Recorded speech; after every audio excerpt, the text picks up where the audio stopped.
Hello! Can you guess who this is? That's right, I'm the Pageant Nerd.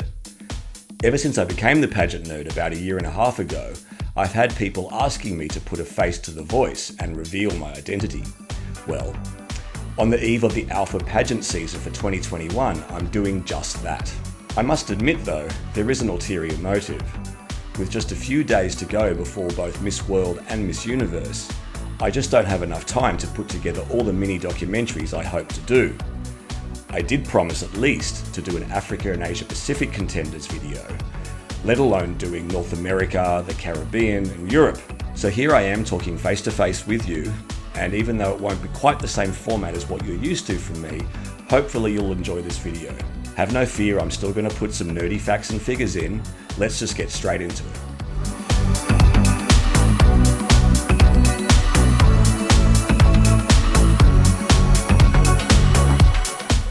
I'm going to start with the most successful African nation at the Alphas, South Africa, with 3 Miss World and 3 Miss Universe titles.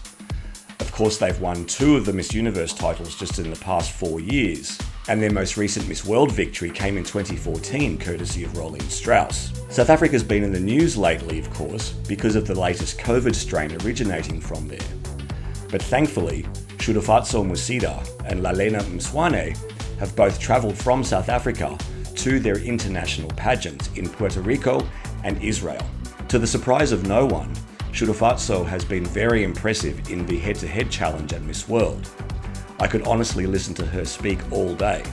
I think the biggest challenge that women face today is how they carry societal needs on their shoulders in a world that takes their womanhood as a weakness. She's a mental health advocate and recently published her first book. Tshudufatso is the true embodiment of beauty with a purpose, and I see her battling it out for the Blue Crown with India and Venezuela among others.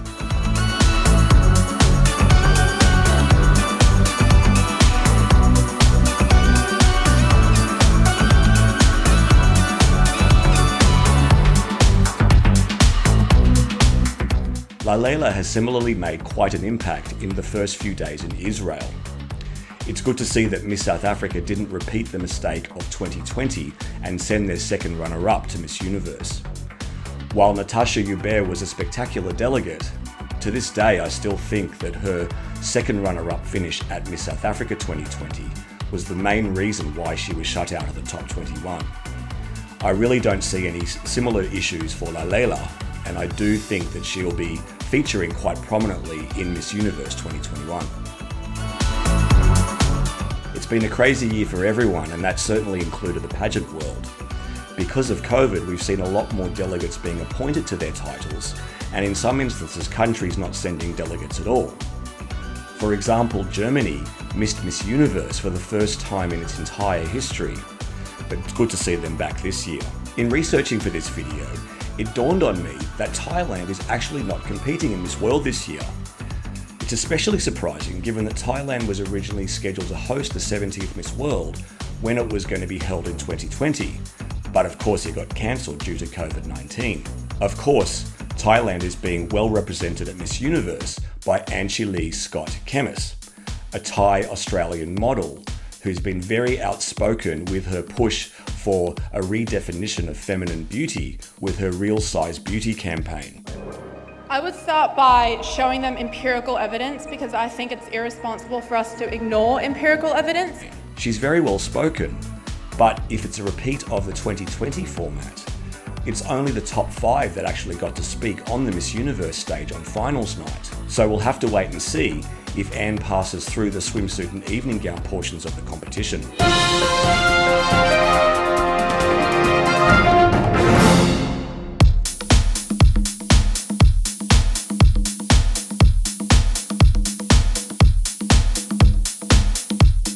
Well, congratulations, congratulations, congratulations, congratulations, congratulations, congratulations. Well, how are you? How are you? Well, how are you? So how are you? Well, how are you? Congratulations. Well, congratulations, congratulations, congratulations, congratulations. Well, congratulations. How are you? How are you? How are you? How are you? How are you? How are you? How are you? Congratulations. Congratulations, congratulations, congratulations. Now, some of our contestants will be using an interpreter. Of course, Thailand's done very well at Miss Universe in recent years, with 6 consecutive placements, including 2 top 5s. A country very much on the rise in the international pageant scene is Nepal, highlighted by their top 10 finish at Miss Universe 2018. But I have to say, I do feel that Nepal has been robbed of some better placements and results at Miss World and Miss Universe.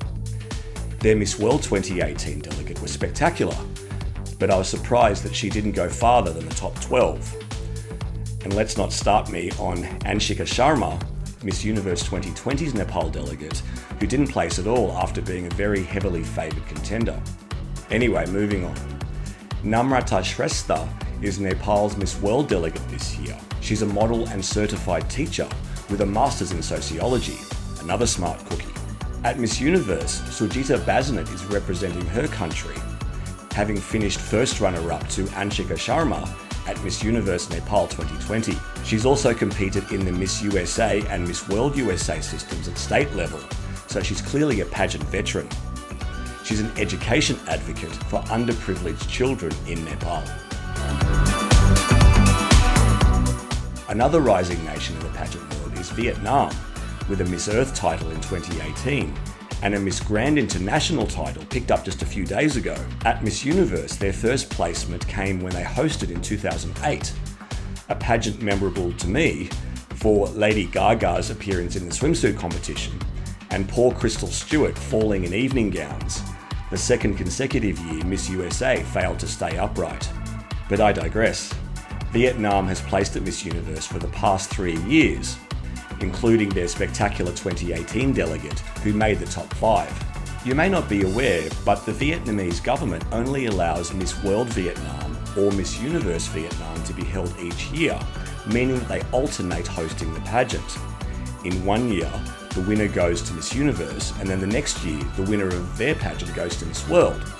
And in the intervening years, the first runner-up attends instead. Their Miss World contender won Miss Vietnam last year, and she's a model and economics student. Vietnam's Miss Universe entrant finished first runner-up in her national pageant last year, but to me, Kim is an outstanding delegate and who could really go very far at Miss Universe 2021. She studied in Singapore and obtained a degree in business administration. Leading up to Miss Universe, she impressed with her fashion sense and photo shoots, and in Israel she's really made her mark. Look for her to be a real contender. My home country isn't sending a delegate to Miss World this year, but Australia is certainly hoping for another strong performance at Miss Universe after Maria Thatil's top 10 finish last year. Daria Varlamova finished 4th runner-up to Maria at Miss Universe Australia 2020, but in the second consecutive virtual pageant held at the national level, Daria shone the brightest this year. She's a psychotherapy master's student and a mental health advocate. Another country that's only appearing in one of the alphas this year is Indonesia. While they're skipping Miss Universe, their Miss World delegate is 25-year-old Carla Yules. She's a hospitality and culinary expert who studied in Australia and speaks fluent English. Indonesia has placed in the last 9 Miss Worlds, which is the longest active streak in that pageant. That includes consecutive second runner-up finishes in 2015 and 2016. In other news, it's great to see the Miss World debuts of Iraq and Somalia, the latter of which is the first ever Miss World delegate to compete wearing a hijab. Being the first hijabi here at Miss World is such an honor to me because I know that I'm not just representing my beautiful country, and being here, I can show the world the beauty of the hijab and what the hijab means. And the hijab is what the Muslim women around the world use to represent modesty and to show the beauty of our culture. At Miss Universe, while the hype surrounding a first ever Miss Universe United Arab Emirates didn't eventuate, for this year at least, we were pleasantly surprised by the announcement of the first ever Miss Universe Bahrain. And in another breakthrough for Arabic women, Morocco is back at Miss Universe for the first time since 1978. Their initial national winner, whose selection raised eyebrows amid accusations of favoritism, eventually pulled out with a mysterious injury, but their replacement is certainly a worthy contender. I know there's been major controversy over the selection of Israel as the host of Miss Universe, but I'm just glad to see nations returning or debuting at the Alphas. It goes to show that pageantry is reaching new audiences in new corners of the world. Other Africa and Asia Pacific standouts to me include, at Miss World, Nigeria, Cote d'Ivoire and Botswana. At Miss Universe, Namibia, host nation Israel and Cameroon. I just want to say that I'm going to continue doing my fully produced videos with graphics and the like. But I might try and do some other videos like this just to keep the content a little bit more frequent. I am asked on a regular basis to churn out more videos, but I simply can't create those types of videos any quicker. As a guide, for every 1 minute you see a video on this channel, it takes me roughly 2 hours of work. That's researching, writing scripts, producing graphics, and then of course recording them and editing them. As I mentioned in my last video, this is purely a hobby for me, one that I enjoy immensely, and I wish that I had a team alongside me, but sadly it is just me as the pageant nerd. Anyway, that's it for today. If you've reached this far in the video, thanks very much. And of course, if you can give me a thumbs up, that would be even better. I sincerely appreciate all your support and positive comments about my videos. It's sincerely such a thrill to read all your nice comments. I'll be back soon with more content before Miss World and Miss Universe. But in the meantime, it's goodbye from me, the Pageant Nerd.